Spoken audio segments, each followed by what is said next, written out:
Cette année, plus de 41 millions de plants vont être produits et plantés. Un ambitieux projet pour lequel le Premier ministre invite la population à s'investir. Même loin du pays, la diaspora malienne reste mobilisée. Depuis les États-Unis, des Maliens ont apporté leur soutien aux forces armées à travers un don symbolique, un geste fort salué par la hiérarchie militaire. Très heureux de vous retrouver pour ce journal. Mesdames et messieurs, bonjour et bienvenue. Chacun doit s'investir dans la réussite de la 31e édition de la campagne nationale de reboisement. C'est l'invite du Premier ministre, ministre de l'administration territoriale et de la décentralisation, le général de division Abdoulaye Maïga, après avoir lancé la dite campagne au nom du président de la transition. Il y a de quoi. Cette année, le projet est ambitieux. Plus de 41 millions de plants vont être produits et mis en terre, ce qui va permettre de reboiser plus de 31 000 hectares de terre et récupérer près de 400 000 hectares de terre dégradées. La cérémonie de lancement de ce vaste projet a eu lieu dans le parc des Sofa à Koyambougou, dans la commune rurale de Dogodouma. Le reportage de Mamari Kouni. C'est au parc des Sofa, situé dans la commune rurale de Dogodouma, à quelques kilomètres de Bamako, que le Premier ministre chef du gouvernement a planté le premier arbre, donnant ainsi le coup d'envoi de la 31e édition de la campagne nationale de reboisement. Cette année, la campagne est placée sous le thème « Reboiser pour restaurer les terres et lutter contre la désertification ». Chaque année au Mali, environ 100 000 hectares de forêt connaissent une transformation en grande partie sous l'effet des changements climatiques. Le choix du parc des Sofa n'est pas anodin. Il résulte d'échanges constructifs avec le ministère en charge de la culture, animé par la volonté commune de préserver ce haut lieu de mémoire nationale, théâtre de la bataille historique de 1883 entre les troupes de Samori Touré et les forces coloniales. Dans cet esprit, mon département a engagé, à travers le projet de restauration des terres dégradées, un sous-projet communautaire de reboisement sécurisé sur environ 5 hectares en partenariat avec la commune de Dogodouma et de la direction régionale des eaux et forêts. Pour cette 31e édition, les objectifs que nous sommes fixés sont ambitieux.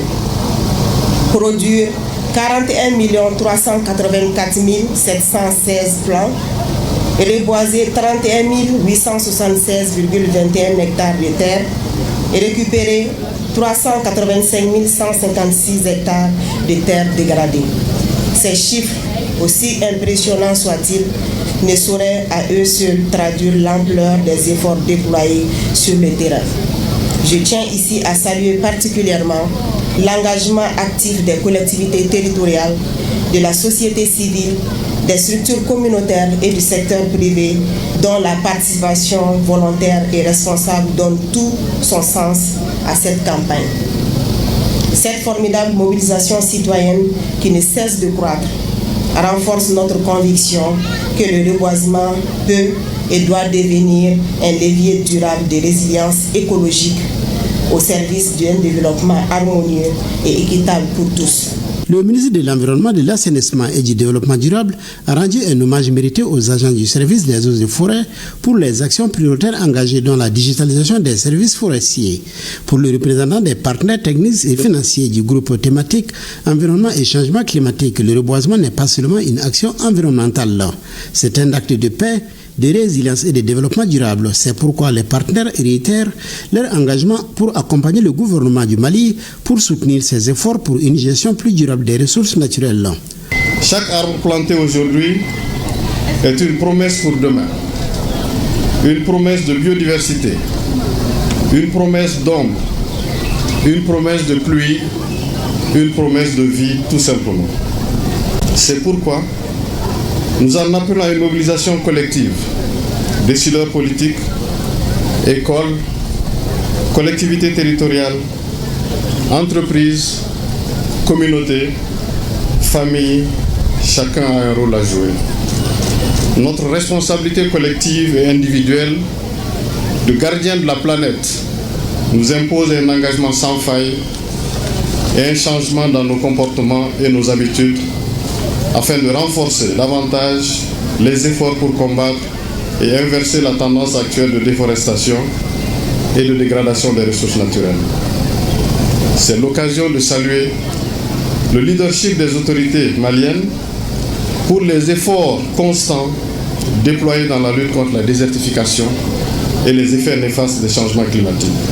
Au nom du parrain de la cérémonie, le Premier ministre a rappelé la symbolique de cette campagne avant d'évoquer les actions en cours en vue de faire face aux effets des changements climatiques. La campagne nationale de reboisement est l'une des multiples activités des autorités de notre pays pour contribuer de manière significative à la protection de l'environnement. Comme vous le savez, dans notre nouvelle constitution, la constitution du 22 juillet 2023, la protection de l'environnement est à la fois un droit et un devoir.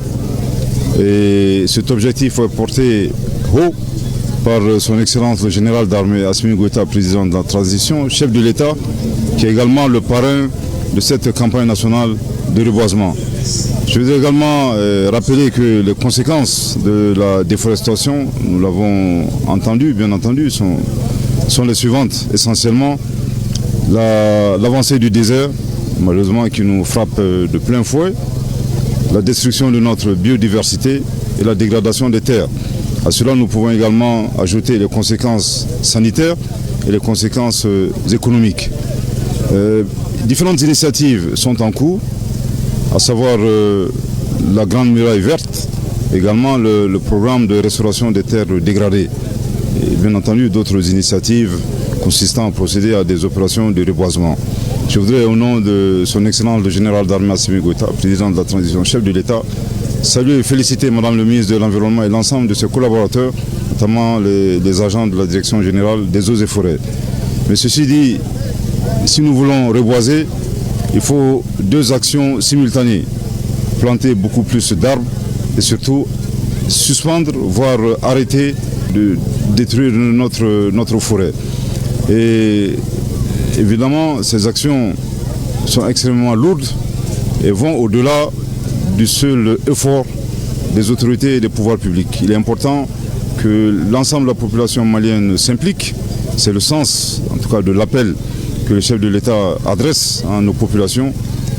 Et nous voulons inviter toutes les populations maliennes à associer leurs actions, à associer leurs efforts aux actions et aux efforts des agents des eaux et forêts, des pouvoirs publics, afin de reboiser de manière pérenne et de manière définitive notre pays.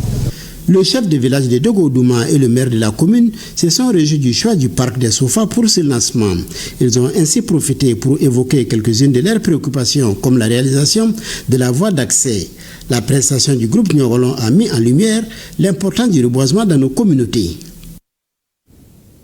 Je vous le disais également dans le titre, même loin du pays, la diaspora malienne reste mobilisée et depuis les États-Unis, des Maliens ont apporté leur soutien aux forces armées à travers un don symbolique, un geste fort salué par la hiérarchie militaire qui voit en cet engagement un signal d'unité nationale. Le commentaire de Boukari Koulibaly.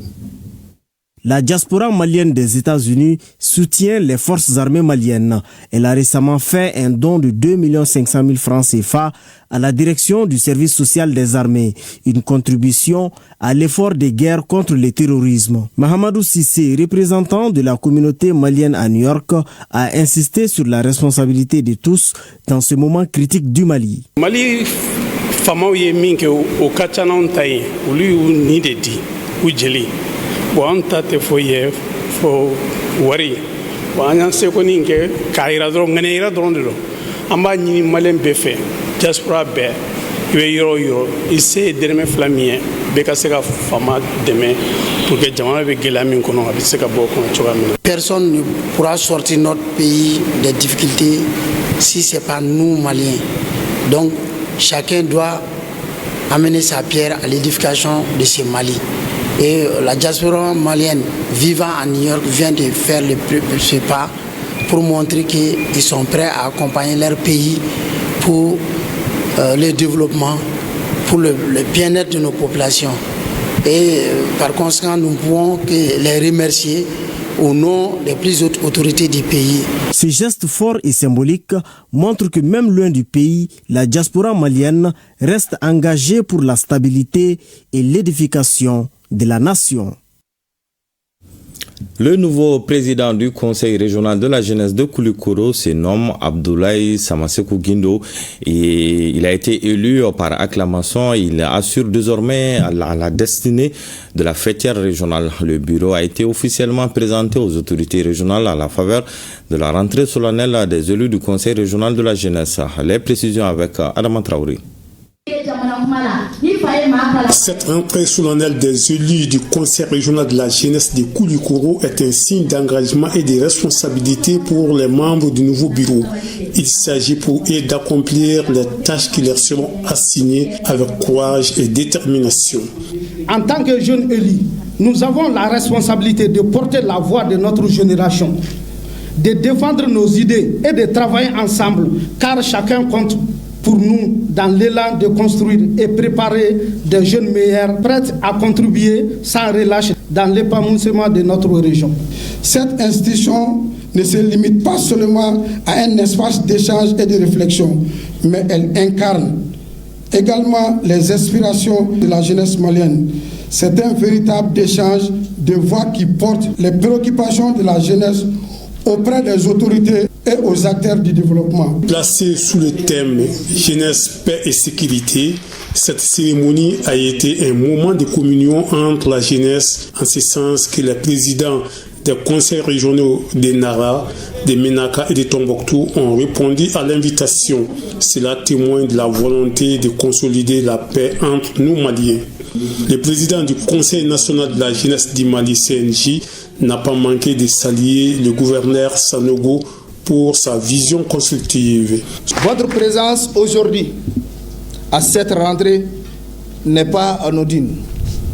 Elle est l'illustration parfaite de votre engagement à accompagner et à encadrer les dynamiques institutionnelles régionales avec rigueur, mais aussi avec bienveillance. Les autorités régionales ont indiqué la voie à suivre pour permettre à cette jeunesse d'accomplir sa mission. Vous êtes donc désormais les représentants légitimes et les porte-voix d'une force vive, dynamique et pleine de potentiel. La rentrée des élus du Conseil régional de la jeunesse de Koulikoro est bien plus qu'une simple formalité. C'est le symbole vibrant de l'engagement de notre jeunesse pour l'avenir de notre chère région. Une conférence débat a été animée par le commissaire Sila et Dambélé afin d'édifier les participants sur l'importance de la paix et la sécurité pour une nation. À Mopti, l'ONG AMSOD a lancé les activités du centre Kenya Kene pour offrir un accompagnement psychosocial et médical aux personnels déplacés internes. Le point de la cérémonie de lancement avec Oumar Sangalaba. Soulager la souffrance des populations vulnérables. Tel est le pari de l'ONG AMSOD, Association malienne de solidarité et de développement, à travers le centre Kenya Kene, littéralement la maison de santé.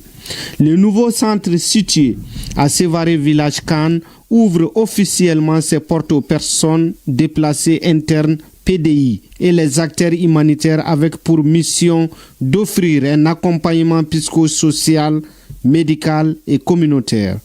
Le centre Kenya Kene est financé par AMSOD sur fonds propres. La mission principale de ce centre, c'est d'apporter une réponse d'urgence adaptée aux communautés touchées par les déplacements d'urgence, à savoir les personnes déplacées internes qui sont les PDI, les réfugiés, les migrants, la communauté haute vulnérable et les acteurs humanitaires qui sont au premier plan en contact avec ces couches qui ont été affectées. Kenya Kene propose des soins de santé mentale, mais aussi un appui social pour aider les PDI à retrouver un équilibre dans leur vie. Une réponse adaptée à une situation d'urgence humanitaire. Ce centre vient combler un besoin pour qui connaît la situation de notre région, qui est une région affectée par la crise sécuritaire. Nous avons beaucoup de situations aujourd'hui qui produisent des situations de détresse et d'instabilité au sein des populations déplacées et au sein des populations hautes. Le centre s'inscrit dans une approche communautaire, inclusive, en partenariat avec les autorités sanitaires nationales. Cet établissement a été créé pour répondre aux besoins urgents des populations affectées par la crise humanitaire en offrant un soutien psychosocial et une prise en charge psychologique inclusif et adapté. Avec Kenya Kene, une nouvelle lueur d'espoir brille pour les déplacés internes dans la région de Mopti. Un pas de plus vers la réconciliation humaine et sociale dans un Mali en quête de paix et de résilience.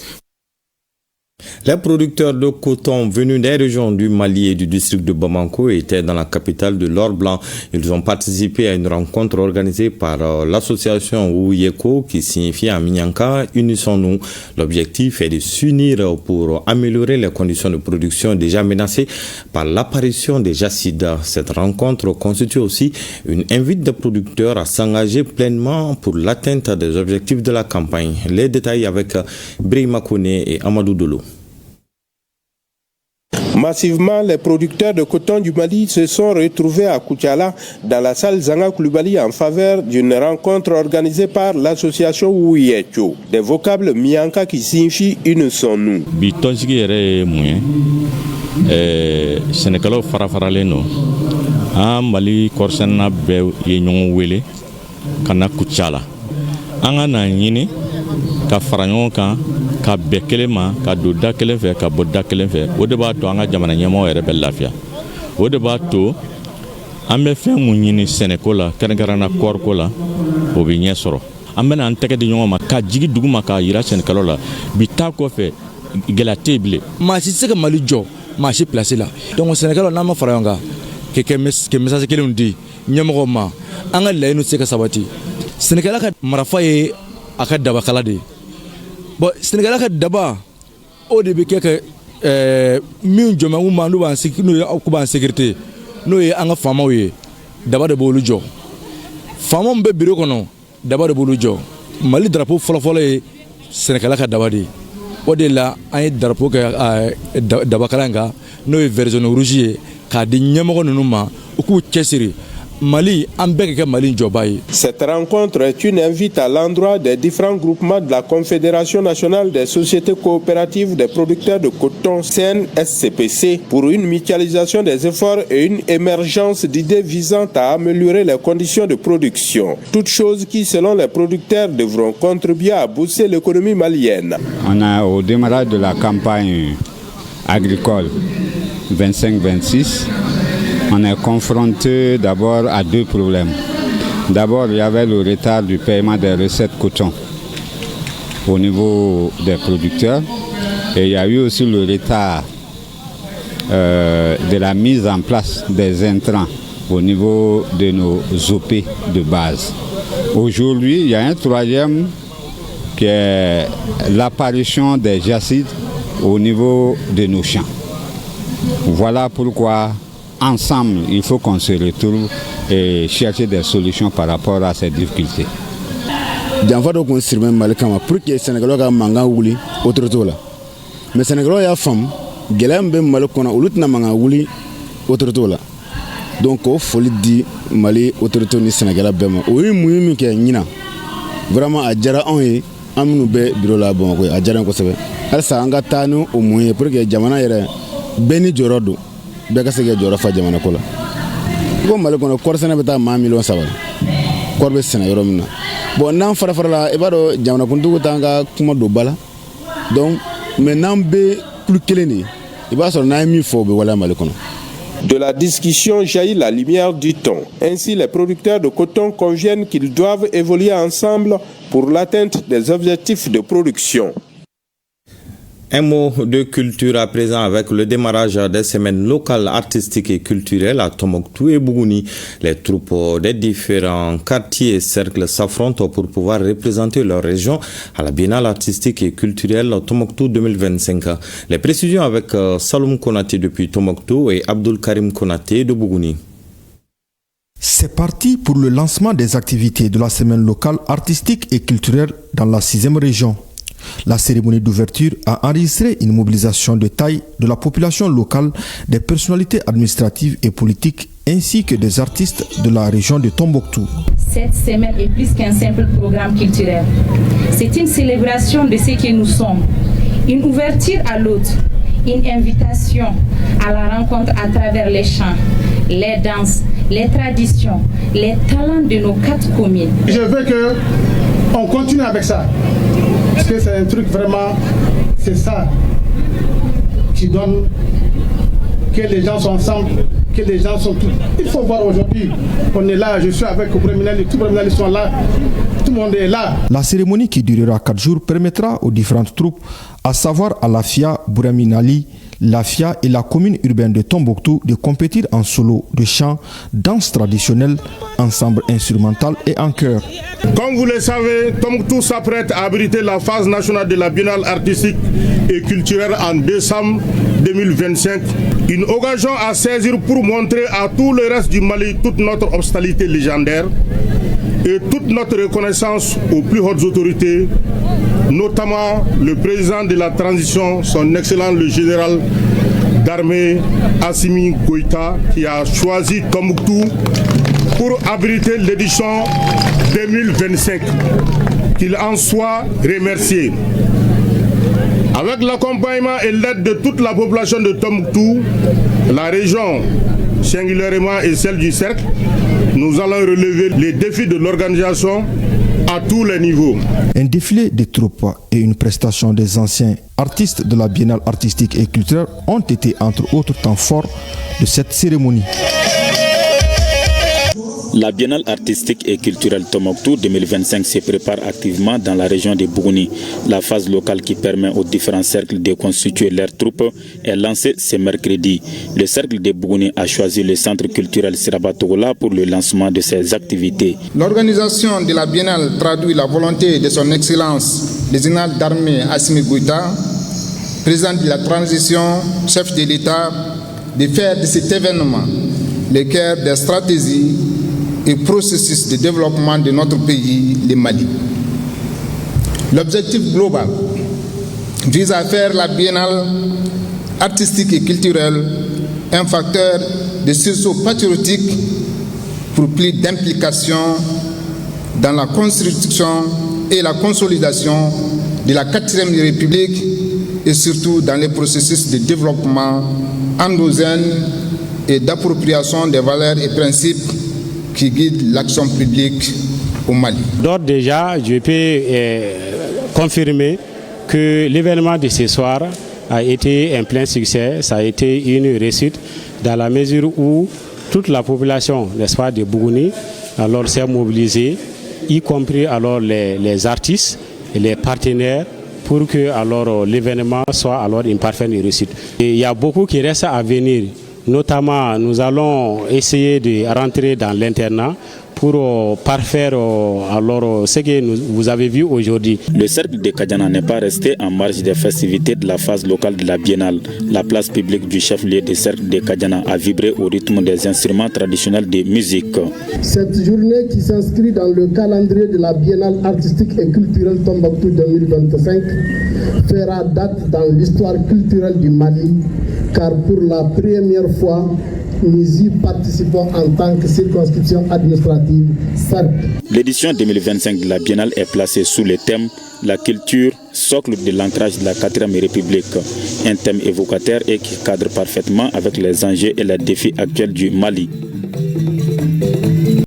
Restons dans le même registre. À Kidal, les autorités administratives ont effectué une visite aux différentes troupes des 4 quartiers de la ville pour s'imprégner de l'état d'avancement des préparatifs de la semaine locale de la Biennale qui se tiendra du 26 au 28 juillet.